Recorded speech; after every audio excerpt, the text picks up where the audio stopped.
జూబ్లీహిల్స్ ఉప ఎన్నిక సంబంధిత అంశాలపై బీఆర్ఎస్ అధినేత కేసీఆర్ పార్టీ నేతలతో చర్చించారు. పార్టీ కార్యనిర్వాహక అధ్యక్షుడు కేటీఆర్, మాజీ మంత్రులు హరీష్ రావు, సబితా ఇంద్రారెడ్డి, పద్మారావు, మహమూద్ అలీతో ఎర్రవల్లిలోని నివాసంలో ఆయన సమావేశమయ్యారు. వైద్య పరీక్షల కారణంగా సమావేశానికి మరో మాజీ మంత్రి తలసాని శ్రీనివాస్ యాదవ్ హాజరు కాలేదు. దీంతో ఆయనతో కేసీఆర్ ఫోన్లో మాట్లాడారు. ఉప ఎన్నికలో పార్టీ అభ్యర్థి తదితర అంశాలపై నేతలతో చర్చించారు.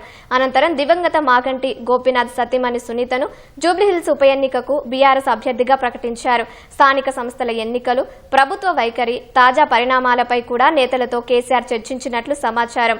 అటు గోపీనాథ్పై నమ్మకంతో తనకు అవకాశం ఇచ్చారని జూబ్లీహిల్స్ అభ్యర్థి గోపీనాథ్ సతీమణి సునీత తెలిపారు. అవకాశం ఇచ్చిన కేటీఆర్ కు ధన్యవాదాలు తెలిపారు. ప్రజల మద్దతు, ఆశీర్వాదం ఉండాలని కోరుకుంటున్నా అని మాగంటి సునీత ఆకాంక్షించారు.